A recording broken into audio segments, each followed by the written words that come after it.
जय हिंद दोस्तों। फिर आप लोगों को इस नए वीडियो में स्वागत है। हम पिछली वीडियो में ग्रह के बारे में पूरा पढ़ चुके थे। अब हम चंद्रमा के बारे में पढ़ेंगे, यानी कि उपग्रहों के बारे में पढ़ेंगे। अब उपग्रहों में मैं बता चुका हूँ कि बुध का, दूसरा पेन ले लेता हूँ।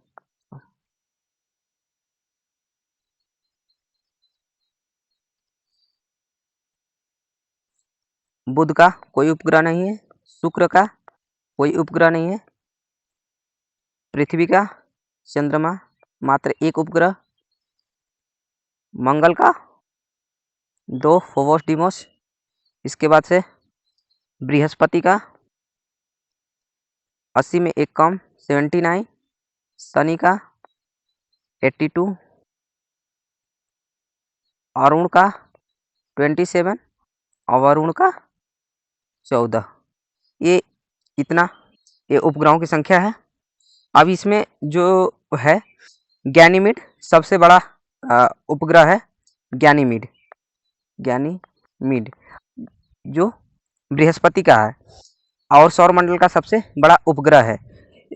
इस आधार पे जो चंद्रमा आता है वो पूरे सौरमंडल में आकार के आधार पे 5th नंबर पे आता है। 5th नंबर पे आता है, 5वें नंबर पे। अब इतना तो जान चुके। अब देखिए, हम इसमें सिर्फ उपग्रहों में हम चंद्रमा के बारे में ज़्यादा पढ़ेंगे, क्योंकि चंद्रमा से ही ज़्यादा क्वेश्चन उठा लेता है। बाकी जो उपग्रहों के बारे में पढ़ना था, हम लगभग पिछले वीडियो में ग्रहों की जो ग्रह का वीडियो बनाए उसमें हम पढ़ा चुके थे। बस उतना ही दूसरे उपग्रहों से आने वाला है क्वेश्चन, उससे ज़्यादा नहीं आएगा। बाकी आप लोग चंद्रमा के बारे में पढ़िए। अब देखिए, चंद्रमा पृथ्वी का एकमात्र उपग्रह है। एकमात्र उपग्रह है। अब देखिए, चंद्रमा है, इसका व्यास 3480 किलोमीटर और गैनीमीड का व्यास है 5268 किलोमीटर, यानी कि गैनीमीड चंद्रमा से बड़ा है।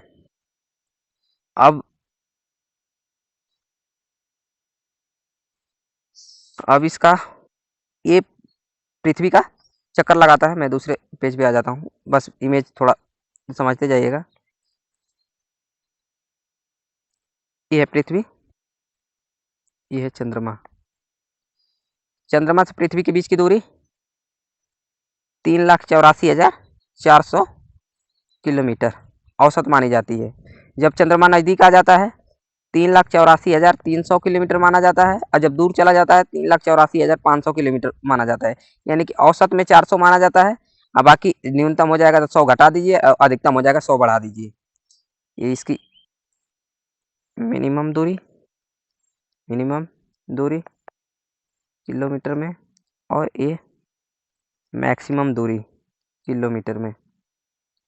ये इतना रहा।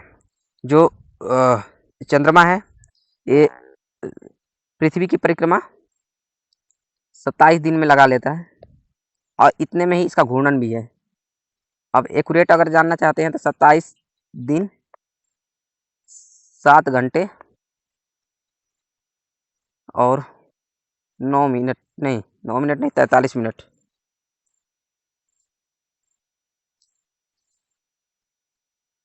43 मिनट में अपना परिक्रमा भी कर लेता है और घूर्णन भी कर लेता है।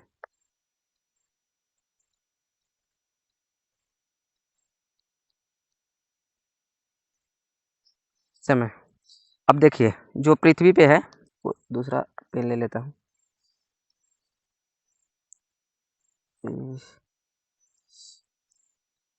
अगर कोई व्यक्ति पृथ्वी पे है तो उसको बार बार चंद्रमा का मात्र 59%, कहीं कहीं 57% दे रखा है, 59% ही भाग दिखाई देता है। यानी कि ये 40% भाग, 40 नहीं 41% भाग हमेशा ये नहीं दिखाई देता है। ये इसके घूर्णन के कारण ही होता है। इसकी परिक्रमा एवं घूर्णन दोनों ऐसी है, दोनों सेम होने की वजह से पृथ्वी से हमेशा एक भाग छिपा रह जाता है, और जिसकी वजह से वो नहीं दिखाई देता है। इसको ये हमेशा अंधकार अंधकारमय रहता है, अंधकार में रहता है।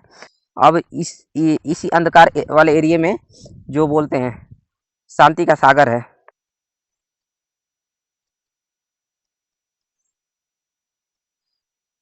अब यहीं पे है लिबनिटज पर्वत,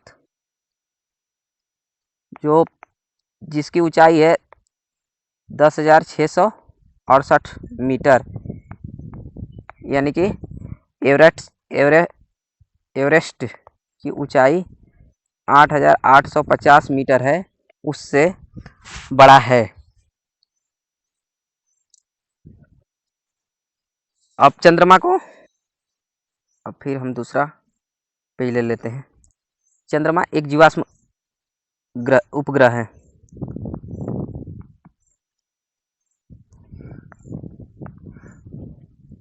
ये जीवाश्म उपग्रह है।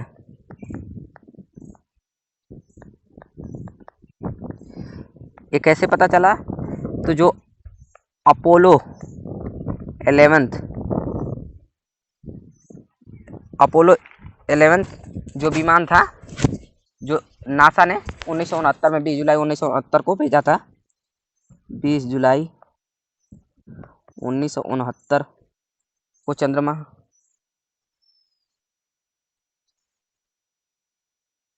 के तल पर भेजा था।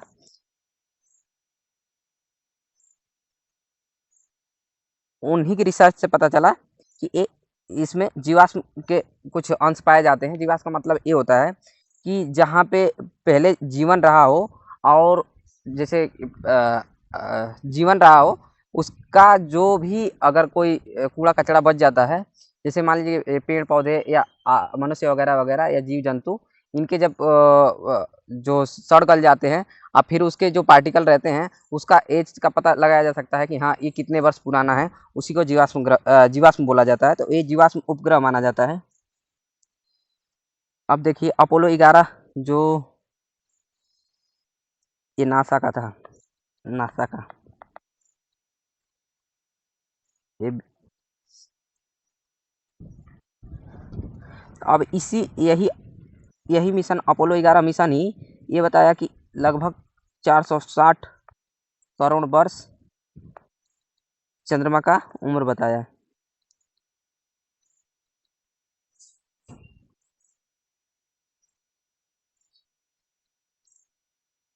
उम्र बताया।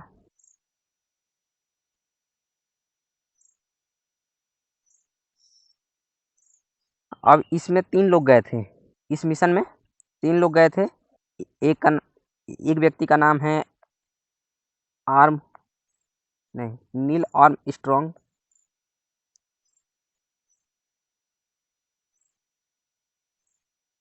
नील arm strong.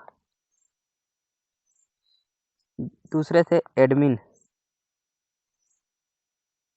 Edwin Aldrin admin Aldrin, हम इनको बोल देते हैं एडमिन, व्हाट्सएप का एडमिन। इसके बाद एक गए थे माइकल कोलिक्स।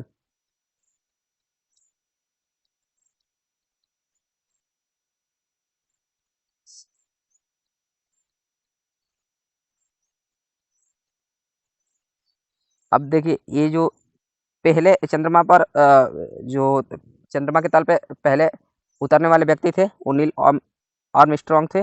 दूसरे व्यक्ति थे एडविन एल्ड्रिन थे, यानी एडमिन, ये सेकेंड नंबर पे थे।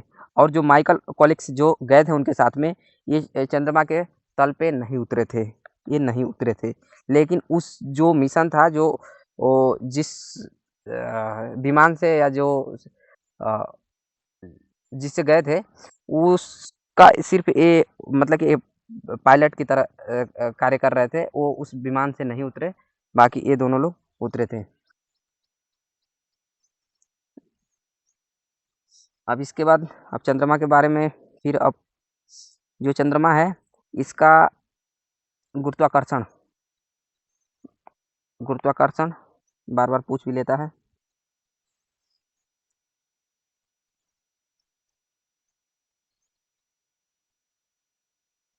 पृथ्वी का 1/6 है। 1/6। फिर से इसका द्रव्यमान पृथ्वी का 1/81, यानी कि पृथ्वी का 81वां भाग है। अब इसके बाद से हम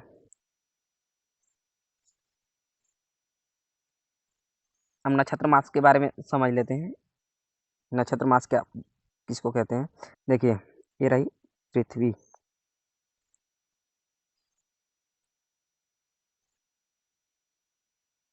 ये चंद्रमा का पथ है, रहा चंद्रमा। तो चंद्रमा इसको पूरा करने में 27, 28, 29 दिन भी ले लेता है, तो इसीलिए बोलते हैं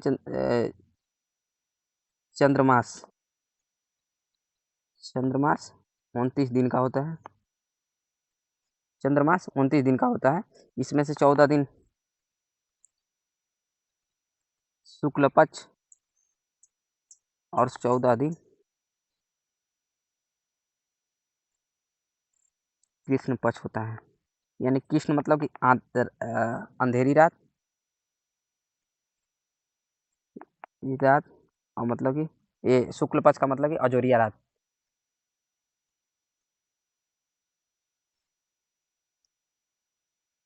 उसको क्या बोलेंगे, बस आप लोग समझ गए होंगे।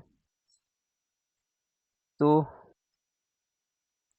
इसकी एक परिक्रमा को चंद्रमास बोलते हैं, जो 27, 28, 29 दिन तीनों मान लिया जाता है। और चंद्रमा जो है, ये जो नक्षत्र होती हैं, 27 नक्षत्र है, एक दिन में एक नक्षत्र को पार करता है। मान लीजिए कि ऐसे नक्षत्र बना लीजिए, ऐसे ऐसे इनका भी। तो ये चंद्रमा एक नक्षत्र से दूसरे नक्षत्र को पार करने में, यानी कि इसको अगर यहाँ चंद्रमा है, ये 2 नक्षत्र हैं, इनको पार करने में 1 दिन का समय लेता है। और वही सूर्य एक एक नक्षत्र से दूसरे नक्षत्र को पार करने में लगभग 2.25 दिन का समय ले रहा था। मतलब 2 दिन तो परफेक्ट ले रहा था, उसके ऊपर भी कुछ समय ले रहा था। अब इसकी वजह से, चंद्रमास की वजह से क्या होता है कि चंद्रमा पृथ्वी के पूरे 365 दिन में, जैसे कि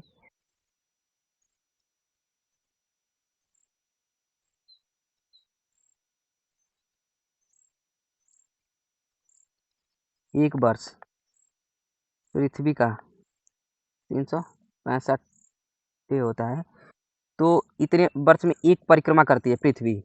और चंद्रमा का जो एक वर्ष में 354 दिन ही, 355 दिन, 355 दिन में 27 नक्षत्र।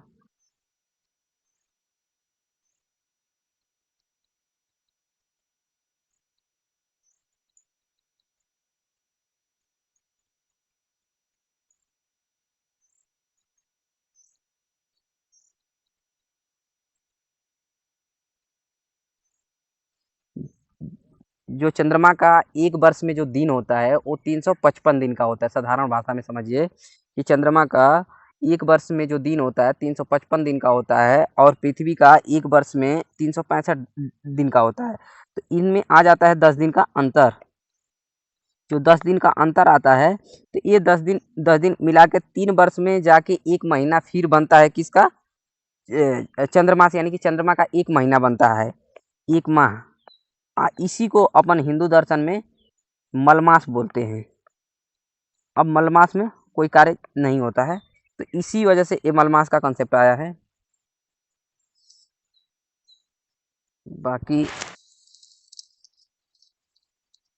अब आ जाते हैं हम सुपर मून, ब्लड मून और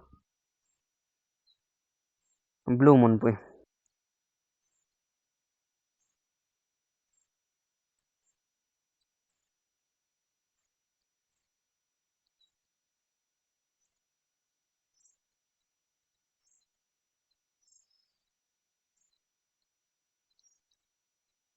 चंद्रमा पृथ्वी से सबसे नज़दीकतम स्थान यानी कि 3,84,300 किलोमीटर पे सबसे नज़दीक होता है।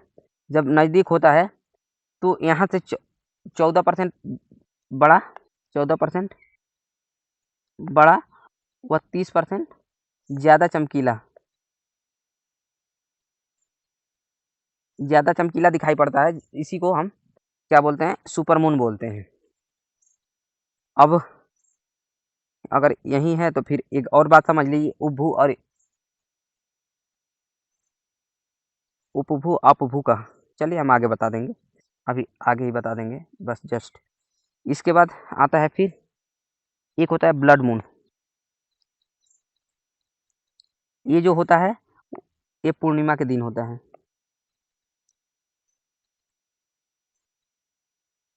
ये पूर्णिमा के दिन होता है। इस पूर्णिमा का मतलब होता है पूनम की रात। पूनम की रात, बार बार गानों में पूनम की रात बोलते रहते हैं। अब इसकी वजह से फिर लड़कियों का नाम भी पूनम पूनम रखा जाता है। उनको पता नहीं है कि पूनम का मतलब क्या है। बाकी फिर पूनम की रात का मतलब होता है चकाचौंध रात, बिल्कुल चमकीली, जब चंद्रमा बिल्कुल फुल टू मून में रहता है। तो ये हो गई। इसके बाद एक होता है ब्लड मून। तो ब्लड मून वाली घटना उसमें हम आपको अभी नहीं बताते हैं, हम ब्लू मून बता देते हैं। इसके बाद ब्लड मून वाला जो है वो जब हम चंद्र ग्रहण सूर्य ग्रहण पढ़ेंगे उसमें ब्लड मून वाला कॉन्सेप्ट अच्छे से समझ में आ जाएगा।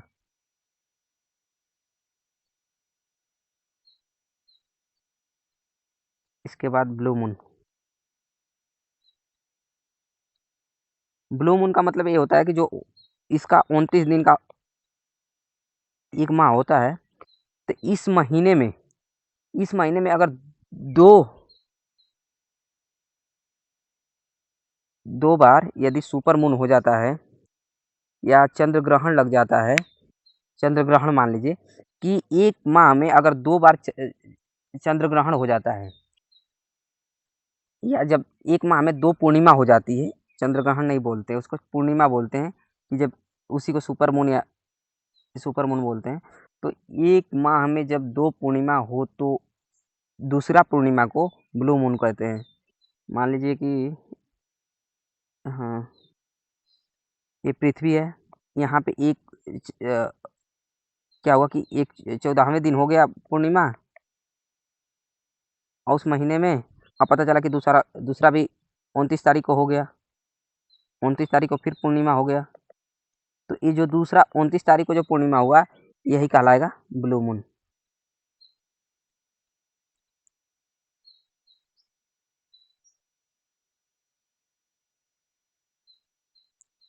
अब इसके बाद तो फिर इसके बारे में जब अपोलो पढ़ ही लिए तो फिर थोड़ा सा भारत की परियोजना जो भी जो मिशन रहे हैं चंद्रयान मिशन, उनके बारे में पढ़ लेते हैं। तो इसरो द्वारा चंद्रयान मिशन, अब इसमें चंद्रयान फर्स्ट प्रथम ही लिख दो, ये 2018 में हुआ था। और जो इसका व्हीकल था, लॉन्चिंग व्हीकल, जिसको जो विमान लेके और इनके जो भी इक्विपमेंट होते हैं ये उनको जब ले जाके उनकी कक्षाओं में छोड़ता है, वो वही विमान को हम वो विमान को वो जो इसका प्रथम वाला का विमान था वो PSLV-C था। अब फिर चंद्रयान हम सेकेंड किए 2019 में, जो फेल हो गया था, इसको 2019 में किए थे। इसका विमान था वो था GSLV।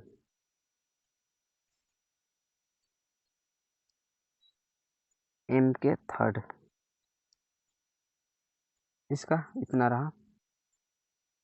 अब इसके बाद हम आ जाते हैं, ये तो हो गया उपग्रह।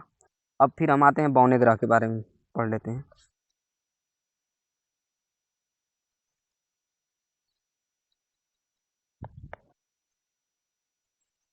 बौने ग्रह आकार में छोटे, आकार में छोटे यानी कि चंद्रमा से भी छोटा, तभी तो प्लूटो को हटा दिया गया ग्रह की श्रेणी से।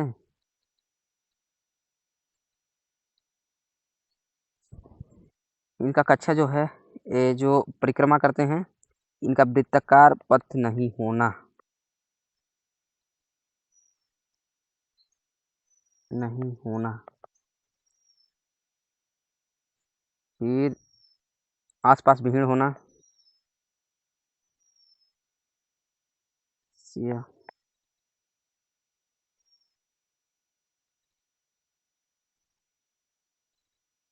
भीड़। तीसरी इनकी विशेषता यह है कि दूसरों की कक्षा में चले जाना,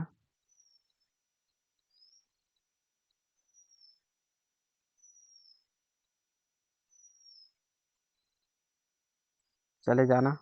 अब इसके बाद अब इनमें देखिए, बौने ग्रह में तो सबसे पहले प्लूटो हैं, प्लूटो महाराज। फिर सेरोस है, जो कि बिल्कुल लुसेंट में दे रखा है। थोड़ा अच्छे से लिख देता हूँ, नहीं तो आप लोग भी बोलेंगे कि कैसे लिखते रहते हैं।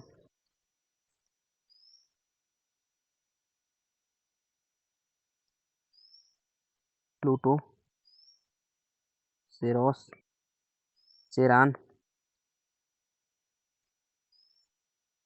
ईटीसी इसमें आ जाते हैं बौने ग्रह में। बौने ग्रह में कोई पूछता नहीं है, पहले प्लूटो व्लूटो के बारे में पूछ रहा था, लेकिन अब पूछता उतना भी नहीं है एग्जाम में।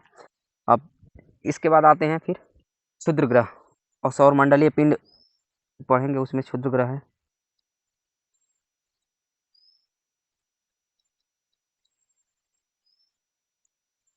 अब हम वीडियो बनाएंगे, थोड़ी फास्ट चलेंगे। अब सौर मंडलीय पिंड में क्षुद्र ग्रह,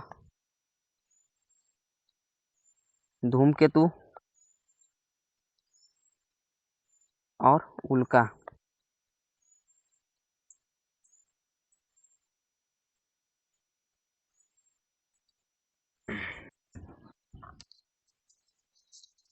अब देखिए, हम क्षुद्र ग्रह के बारे में पढ़ लेते हैं। इसको बोलते हैं एस्टेरॉयड, एस्टेरॉयड। दूसरे को बोलते हैं कॉमेट, धूमकेतु को कॉमेट बोलते हैं। उल्का को बोलते हैं मेटिओर्स, मेटिओर्स।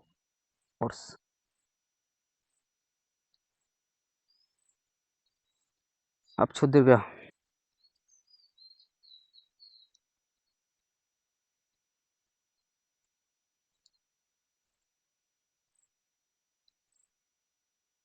अब जो क्षुद्र ग्रह है,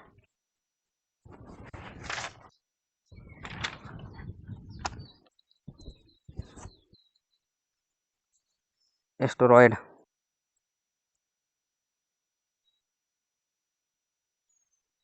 अब इनको हम बना देते हैं थोड़ा सा, ये पट्टी, ये रहा मंगल, ये रहे बृहस्पति। जो ये वाली पट्टी है, इसको बोलते हैं क्षुद्र ग्रह पट्टी। क्षुद्र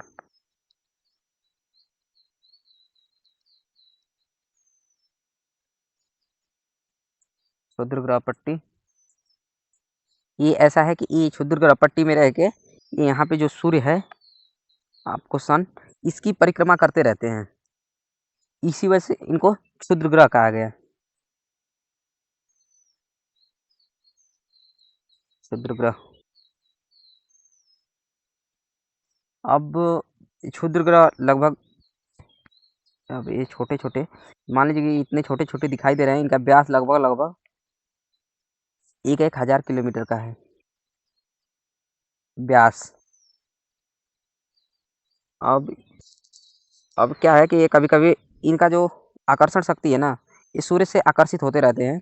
तो अब मंगल है, मंगल के बगल में यहाँ पृथ्वी है, मैंने थोड़ा मंगल को बड़ा बना दिया और पृथ्वी को छोटा, जबकि बिल्कुल उलट है, मंगल छोटा है। तो ये क्या है कि क्षुद्र ग्रह बार बार ये सूर्य की ओर आकर्षित होते रहते हैं। तो इसकी वजह से पृथ्वी के जो पृथ्वी का वातावरण है या पृथ्वी की ओर हमेशा ये आकर्षित होते रहते हैं, क्योंकि पृथ्वी का भी अपना एक आकर्षण है, गुरुत्वाकर्षण है, जिसकी वजह से ये पृथ्वी की तरफ भी आकर्षित होते हैं और जबकि ये सूर्य से आकर्षित होते रहते हैं। अब इसके अगर मान लीजिए कि अब इनके टकराने से पृथ्वी पे कभी-कभी गर्त बन जाता है। इसीलिए जैसे लोनार झील जो महाराष्ट्र में है, इसको बोलते हैं कि वो एक उल्का पिंड की वजह से वो बना था, लेकिन उल्का पिंड एक क्षुद्रग्रह से ही जाके एक उल्का पिंड बनेगा। वो हम बताते हैं, आगे बता देंगे कैसे उल्का पिंड बनता है। अब इसके बाद यहाँ पे जो पृथ्वी है, पृथ्वी के अगल-बगल में 3 लगभग इसका नाम लिया जाता है, जो एग्ज़ाम में पूछ लेता है। 3 क्षुद्र ग्रहों के बारे में है। एक है आमोर, एक है एटन, एक है अपोला। ये पूछ लेगा कि अमोर, एटेन या अपोला क्या हैं? इनमें किसी का भी एक नाम दे देगा, या तो आपको पता होना चाहिए कि नहीं ये क्षुद्र ग्रह हैं, क्षुद्र ग्रह हैं। बस इसका यहीं तक है। फिर इसके बाद हम आ जाते हैं धूमकेतु। धूमकेतु या पूछल तारे, कोमेट।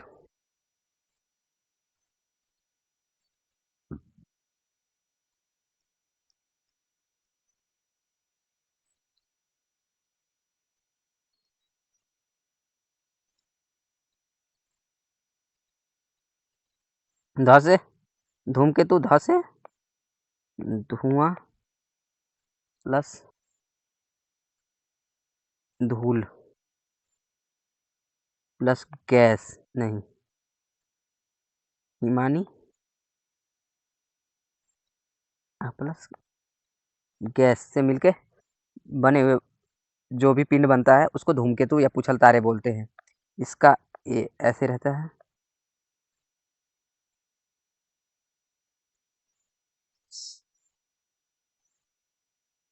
ये भी वही, इनका भी क्षुद्र ग्रह की तरह ही ये भी सूर्य की ओर आकर्षित होते रहते हैं, जिसके कारण ये हमें दिखाई देते हैं। अब इसमें जो इनके अगले भाग को कोमा कहते हैं, इसके अगले भाग को कोमा कहते हैं, इसको पूंछ कहते हैं। धूमकेतु में इतना ही है। अब ये 2 तरह से बने होते हैं धूमकेतु, इतना ही नहीं है इसमें। ये 2 प्रकार के होते हैं, एक धूलकण युक्त होते हैं, एक नाइज़ होते हैं।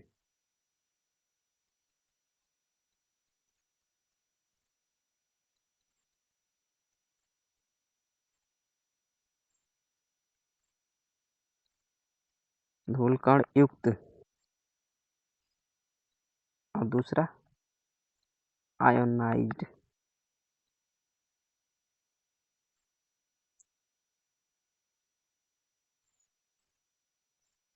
इसमें धूमकेतु में आप लूसेंट में बार-बार हैले धूमकेतु के बारे में सुनते होंगे, जो 1986 में दिखा था, फिर 1962 में दिखाई देगा।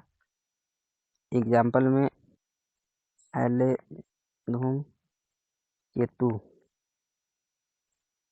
जो 1986 में दिखा था, 1900 नहीं 2062 में दिखेगा। इसके बाद हैले धूमकेतु के आधार पे फिर एक है हैले-बाप,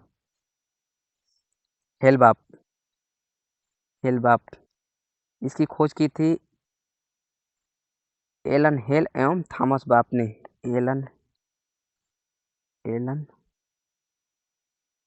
हेल प्लस थॉमस बाप,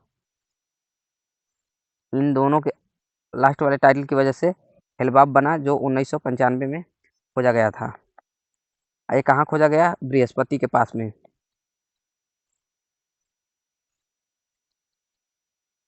बाकी और भी धूमकेतु खोजे गए, उतना आप जान के भी क्या फ़ायदा है, क्योंकि एग्ज़ाम में जो पूछना है उतना ही, जो थोड़ा-सा फ़ेमस रहता है, जो रिसर्च फ़ेमस रहती है उसी को पूछता ज़्यादा है, बाकी खोज तो रोज़ ही हो रहे हैं। इसके बाद फिर आता है उल्का। रुक जाइए दोस्तों, फिर मैं थोड़ा नया पेज ले लेता हूँ।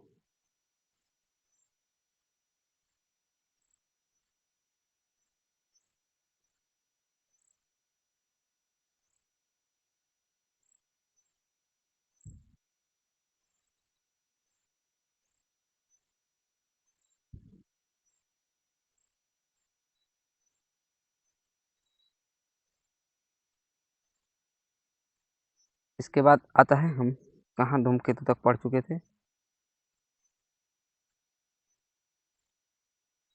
उल्का, मेटियोर्स। उल्का जो बना है क्षुद्र ग्रह प्लस धूमकेतु से मिलकर बना है। धूमकेतु का जो इनका दोनों का छूटा हुआ भाग रहता है ना, धूमकेतु मतलब धुआं, और जो क्षुद्र ग्रह जो है उसका जो बिल्कुल बिखरा हुआ पिंड रहता है, या जलने वाला जलकर जो बिखरा छूटा हुआ पिंड रहता है, उसको मिलकर ये उल्का बनता है। इन दोनों के मिलने से उल्का बनता है, क्षुद्र ग्रह का टुकड़ा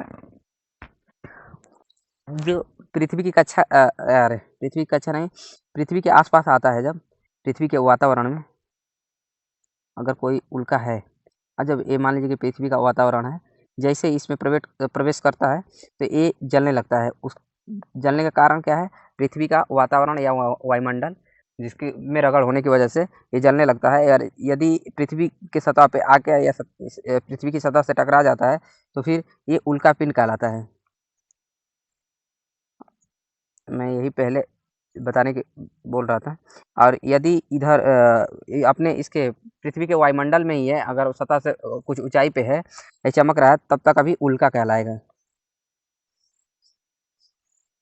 बस इसका यहीं तक है, बाकी हम फिर और अभी पढ़ लेते हैं। पृथ्वी का सौरिक संबंध जो आता है उसके बारे में थोड़ा पढ़ लेते हैं। तो इसको कर देता हूँ थोड़ा सा बढ़िया रोटेट। देखिए पृथ्वी और उसका सौरिक संबंध।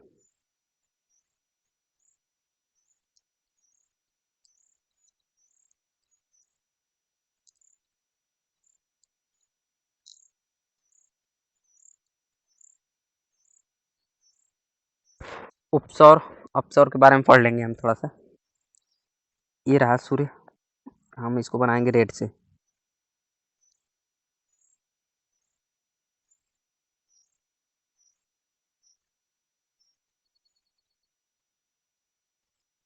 इसके बाद पूरा ग्रीन से बना लेते, थोड़ा सा गड़बड़ बना दिए।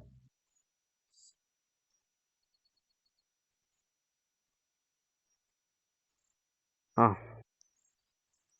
ये रही पृथ्वी। अपनी पृथ्वी नीली है।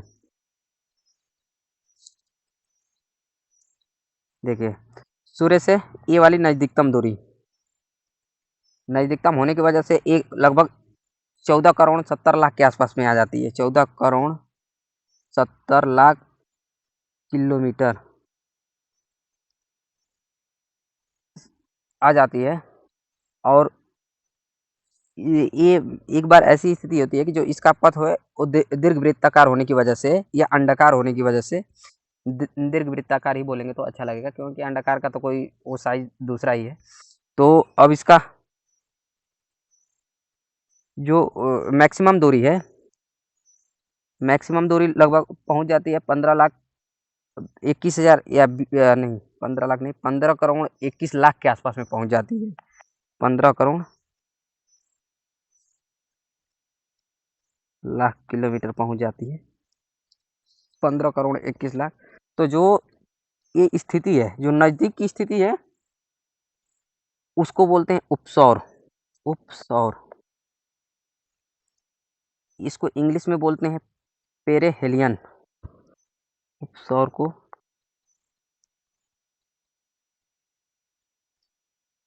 पेरिहेलियन।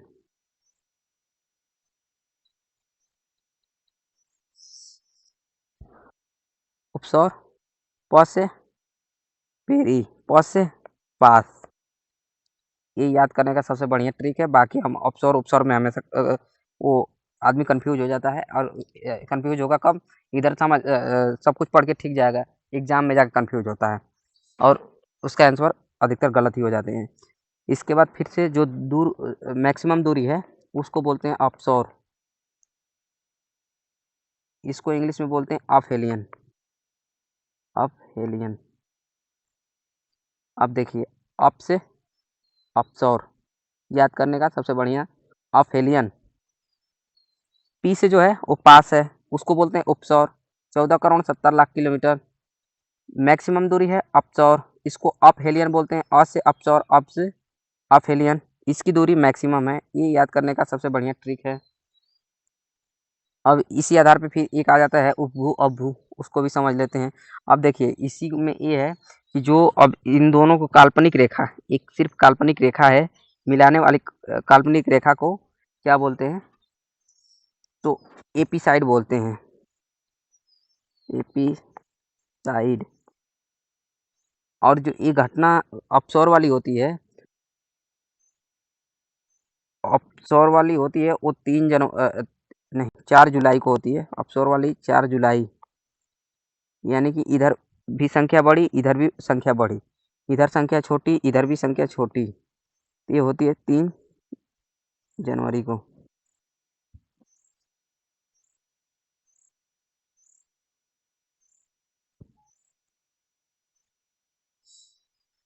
उपसौर की 3 जनवरी को, यानी कि इधर भी संख्या छोटी, इधर भी संख्या छोटी। आपको बिल्कुल अब याद आ जाएगा। अब इसी आधार पे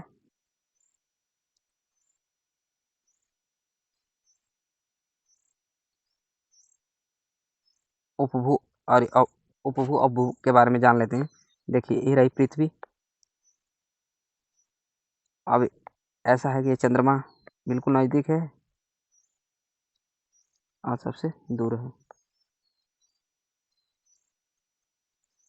उसमें भी वही था, तो जो नज़दीकतम है इसको उपभू बोलते हैं, पेरिजी, इंग्लिश में पेरिजी, यानी कि उपभू। प से पास, ये कितना आ जाता है, 3,84,300 किलोमीटर। बस 100 किलोमीटर का नहीं 200 किलोमीटर का डिफरेंट आएगा। और इसको बोलते हैं दूर वाली स्थिति को मैक्सिमम दूरी है, इसको बोलते हैं अपभू, अपभू, उपभू। इसकी दूरी हो जाती है 3,84,500 किलोमीटर। इसको बोलते हैं एपोजी। अ से अपोजी, अ से अपभू, ये दूर की स्थिति है, 3,84,500 किलोमीटर। बस आज की वीडियो यहीं तक। थैंक यू दोस्तों, थोड़ा वीडियो देखिए, लाइक थोड़ा कर दीजिए, सब्सक्राइब कर दीजिए, थोड़ा शेयर भी कर दीजिए। बाकी क्लास का एंजॉय कीजिए, फिर हम अगले वीडियो में मिलेंगे। Thank you.